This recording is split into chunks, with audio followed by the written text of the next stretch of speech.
Welcome to the risk control training module. Risk control is very important. In fact, without proper risk control, nothing else you do in Forex trading will matter. Nothing. Let's explore an example of improper risk control. If you start off with an account, say $5,000, you've got a $5,000 account ready to trade Forex, you're excited, you jump into a trade, and the trade is risking $2,500. You should hear a big buzzer go off in your head that goes, bad trading idea. Bad trading idea. BTA, as we call them. If you do this, this means basically that it only takes 2 consecutive trades to take you completely out of the game. Our objective is not to be taken out of the game.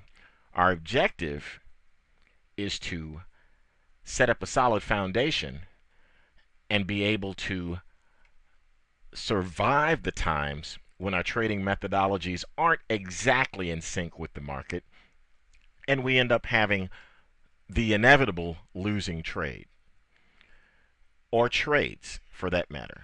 2 consecutive trades, 3 consecutive losing trades. These are not unusual in Forex trading. And wrap your mind around that, because losses are a natural part of it. We'll talk more about losses as we go through live examples as well. Okay, so here we are in Metatrader. We've got everything set up. We're talking about risk control. Okay, so what do we do to control our risk? Great question. What we do to control our risk is first determined by the trading system that we're using. Now, conservatively, many suggest that you risk between 1 and 3% of your available capital per trade. So, say we're in this screen and we're looking to trade the euro dollar US dollar, and we have $5,000 we're using as a standard here in this particular case in our account. So on one side of that, 3% would be $150. So what does that mean in terms of market movement? That's very important. So this is what we're going to do. We're going to go up to the 1-hour chart here, and we're going to maximize that chart. Then we're going to go up and we're going to zoom in just one touch. And you'll notice that now that we've maximized this chart, the other charts are maximized too, weekly and so forth. Okay? All right.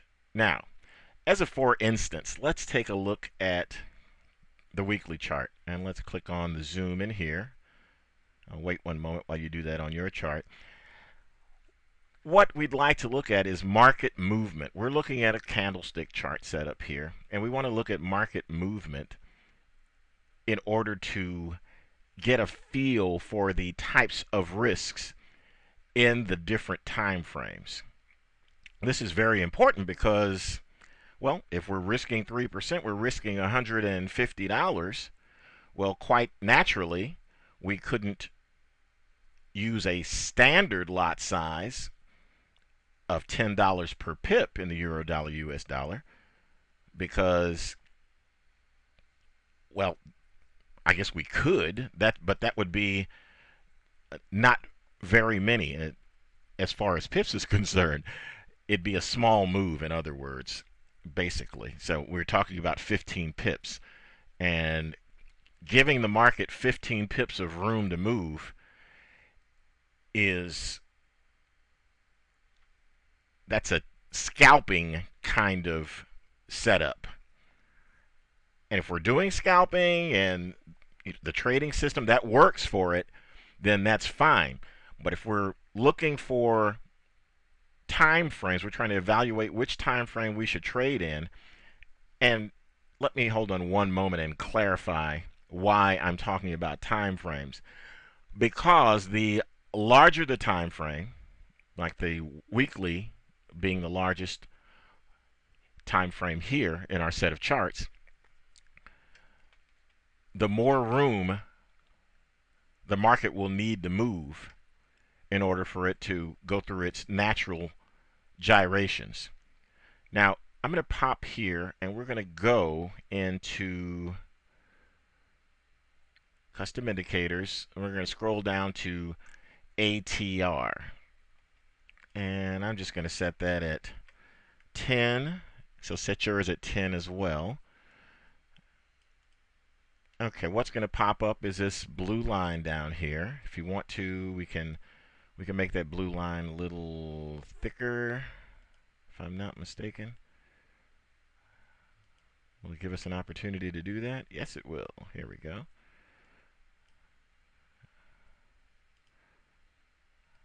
Hold on. Okay. Colors. Doesn't look like it's going to give us an opportunity to make that thicker. That's okay. This is fine for our purposes. We'll take a look at the blue line then. Okay. So let's take a look at the values here as we're looking around. In fact, let's go up here, click on data window, and you'll see that our ATR, our average true range, is listed right here as we scroll along each of these weekly prices.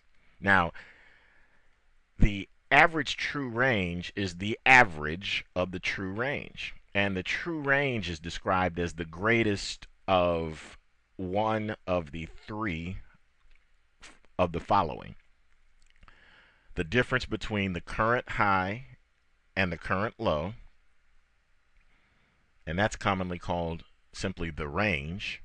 The difference between the current high and the previous close,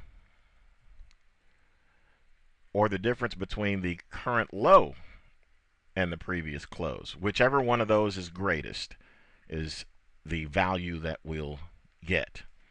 Now let's take a look. Okay, we're on the weekly chart and we're looking at the average true range. And as you can see over here, 0.0252. And if we look at that, that's 252 pips. That one, 256 pips. 257. Again, we're looking at the average. If we come down to places like this, you see how big those ranges are. And over here, almost 600 pips. Big, very big. And that's, again, that's an average. So this is obviously going to be bigger than that, but we're averaging in those previous true ranges as well.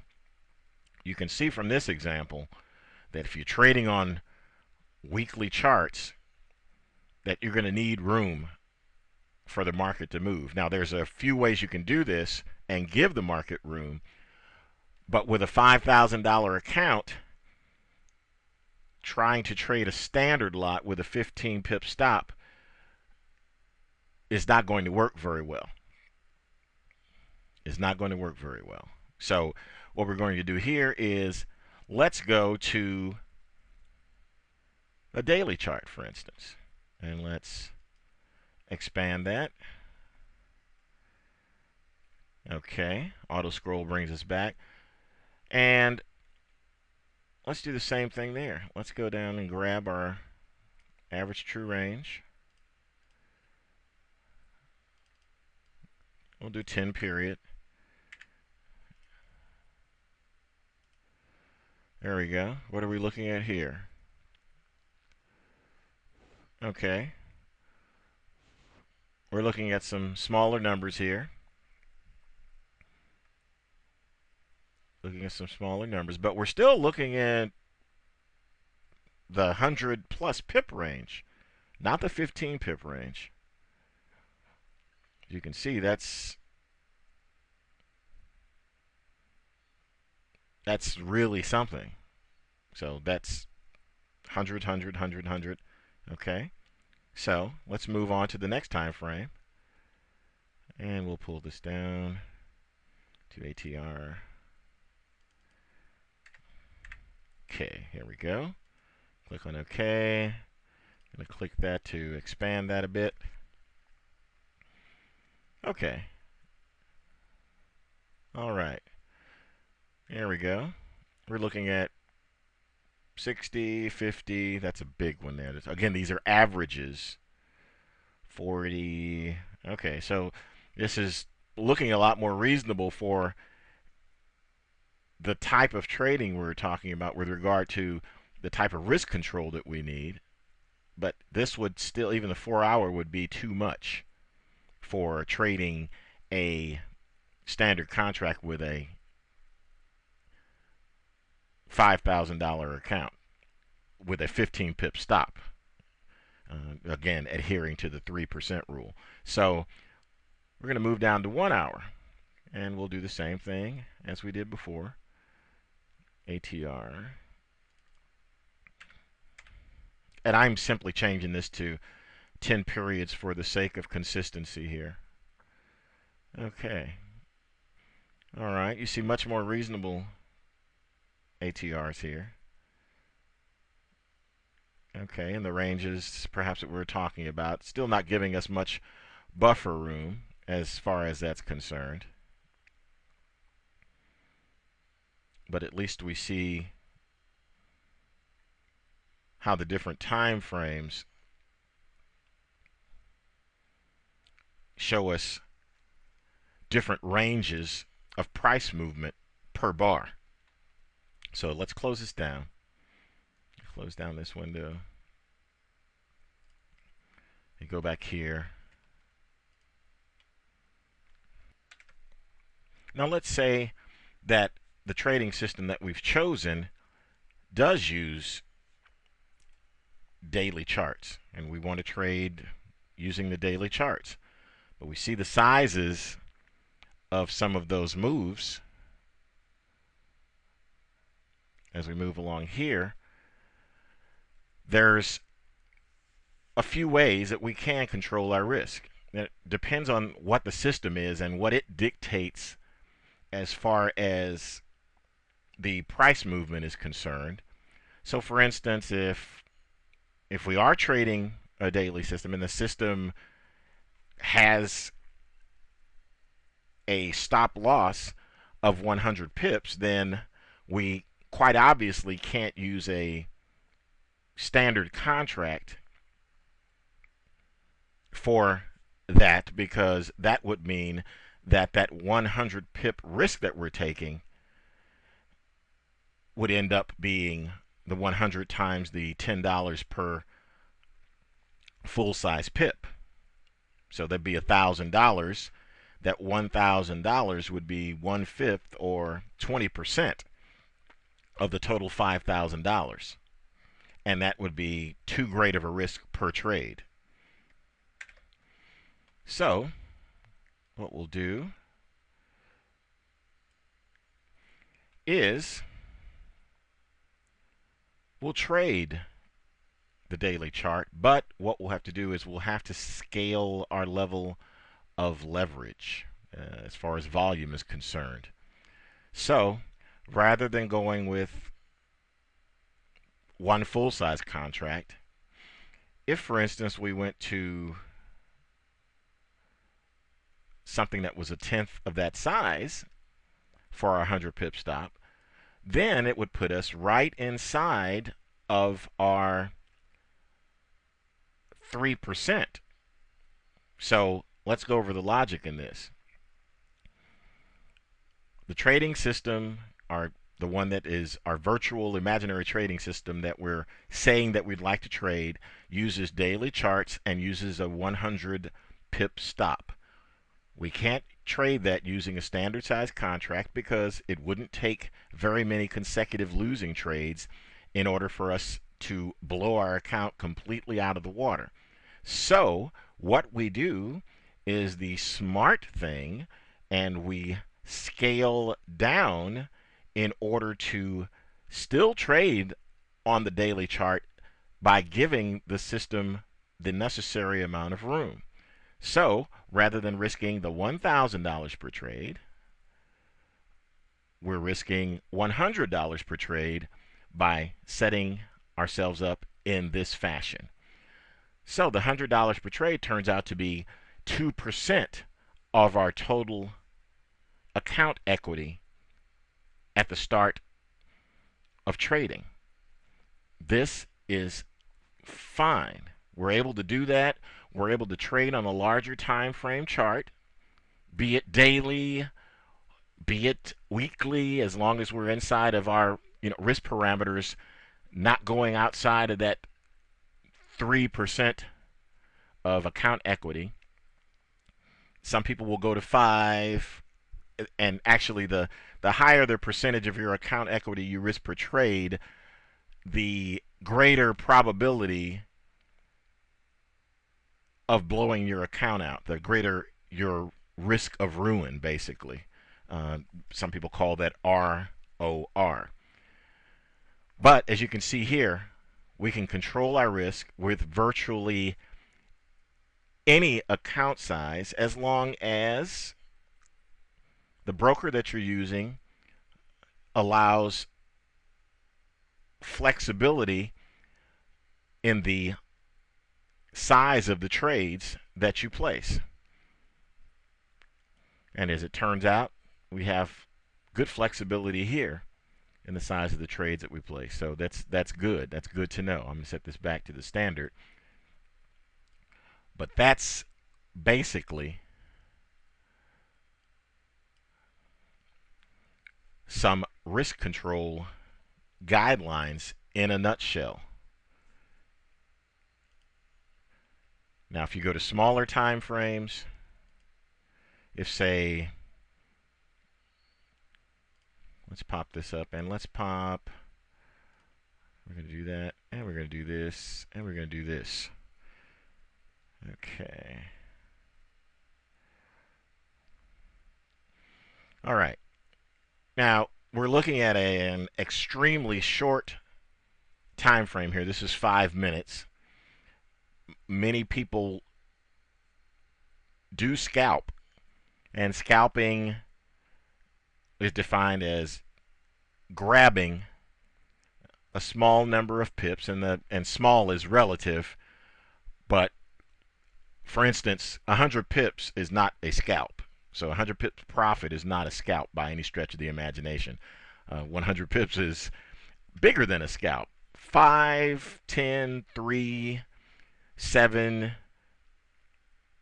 12 pips, that's scalping.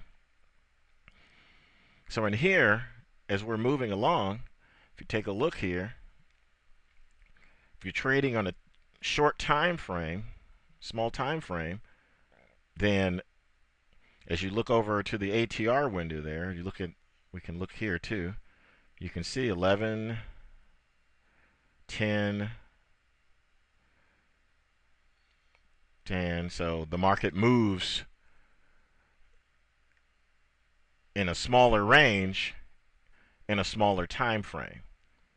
So you can trade on a chart of this type of time frame and allow the market room to move with a smaller number of pips. See, the objective is to be able to have a trade go profitably and not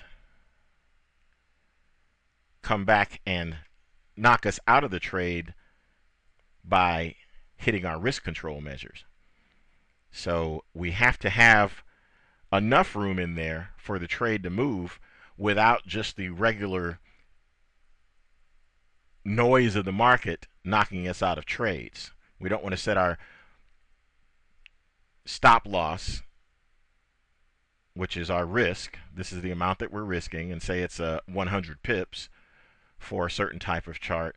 On a daily chart, if we set our stop loss to 1 pip, we would just get stopped out over and over and over and over and over and over again. So that makes a stop of that magnitude for that time frame pointless. So let's go back here to hourly, close the data window. That is a brief introduction to risk control, also an introduction to the wonderful scalability of Forex, which allows us to trade different lot sizes based upon the risk control that we need for our particular account size. Thank you very much for joining us in this module, and I hope you found this to be very, very helpful. Let me emphasize again that the most important thing you can do is to get control of your risk. Once you get control of your risk and you have the discipline to continue to control your risk, you will be miles ahead of Forex traders worldwide. Thanks again.